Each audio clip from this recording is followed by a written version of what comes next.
Look at the flags of the Arab world: Jordan, Palestine, Kuwait, the United Arab Emirates, Sudan, Egypt, Iraq, Yemen. Over 20 sovereign nations, spread across 2 continents, and their flags look like variations of the same design. The same 4 colors, moving through the same patterns: red, black, white, green, stripes, triangles, stars. The explanation runs deeper than a shared religion or a shared language, and it starts not with a revolution, not with a treaty, not with a government committee. It starts with a poem. Somewhere between 1300 and 1349, a warrior poet named Safi al-Din al-Hili is in what is today the Iraqi city of Hillah. He's recently returned from a battle fought to avenge the murder of his uncle, and he writes a poem about it, a fakhr, which in the Arabic tradition is a boasting poem, a victory poem.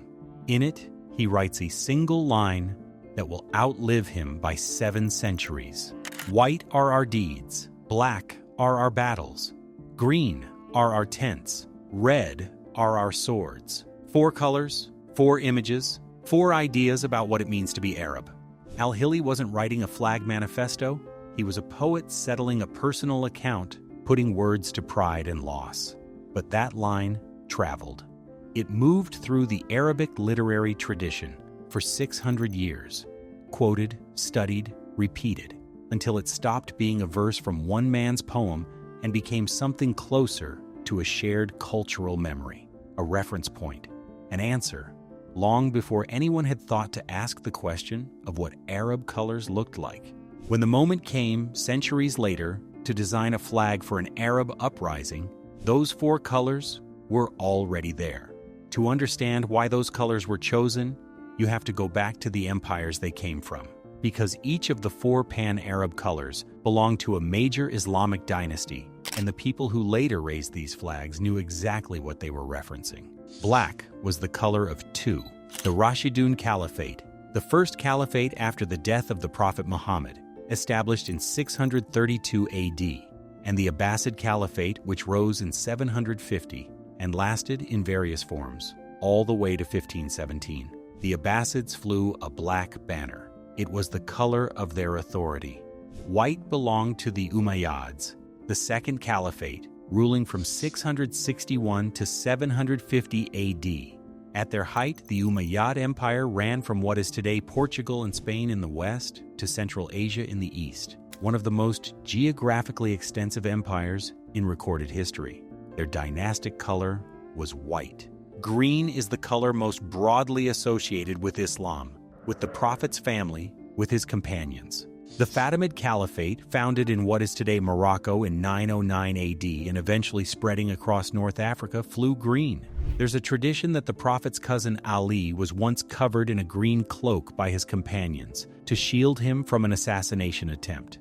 The color had roots in Islamic history long before it appeared on any flag.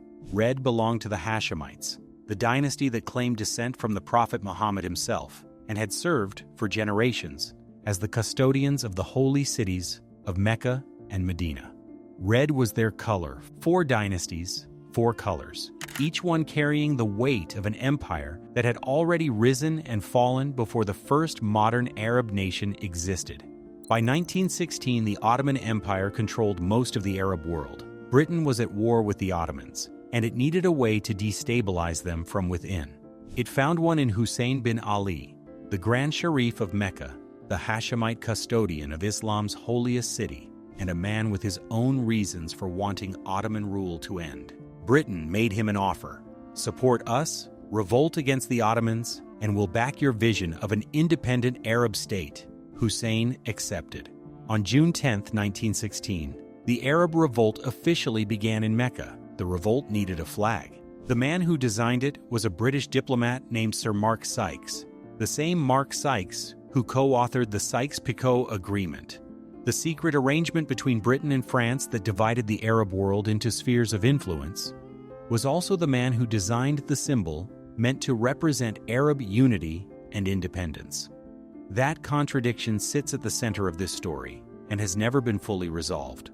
What Sykes designed drew directly from those dynastic colors: 3 horizontal stripes, black, white, and green, a red triangle on the left side, the Abbasids, the Umayyads, the Fatimids, the Hashemites, all 4 dynasties in one design.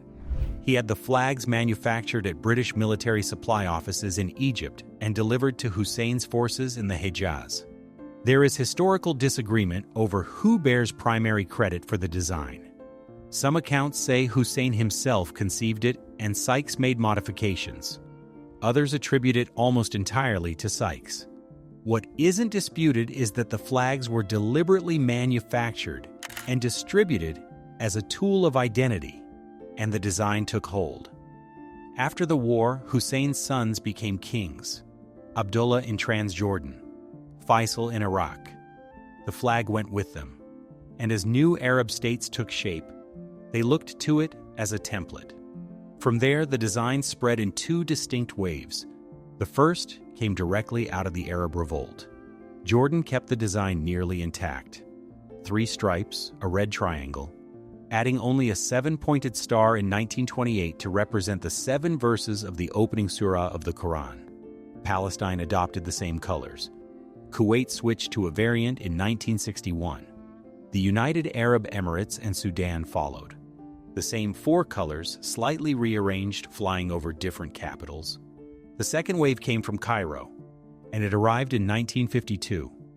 On July 23rd of that year, a group of Egyptian army officers, led by Mohammed Naguib and Gamal Abdel Nasser, overthrew King Farouk. They called themselves the Free Officers, and they needed a flag that broke with the monarchy they'd just removed. What they created was a horizontal tricolor: red on top, white in the middle, black on the bottom, simpler than the revolt flag. Green receded. It remained in the symbolism and the rhetoric, but it no longer appeared in the design. This was the Arab Liberation Flag.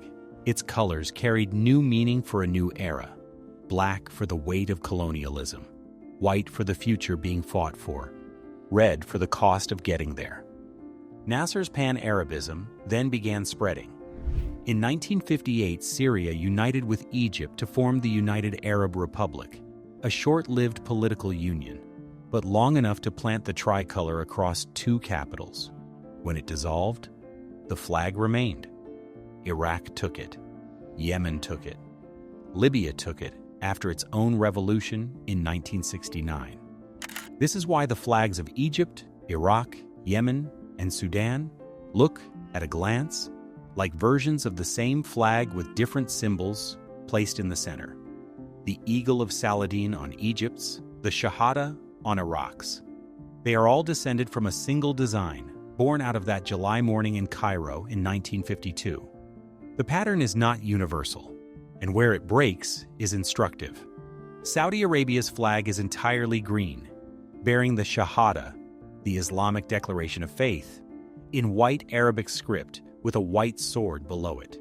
No red, no black, no tricolor, no dynastic palette.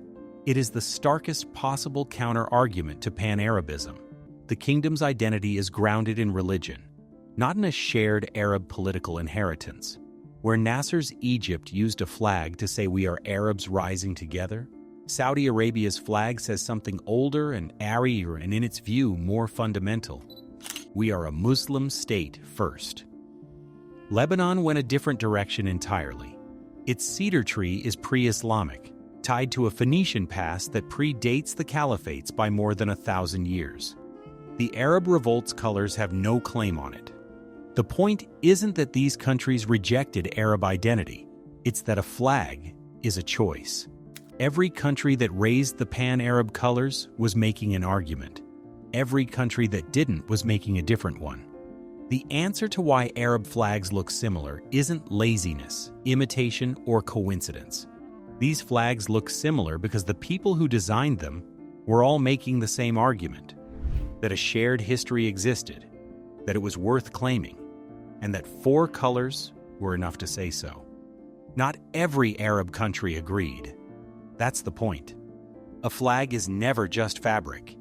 It's a compressed version of an argument someone decided was worth making permanent.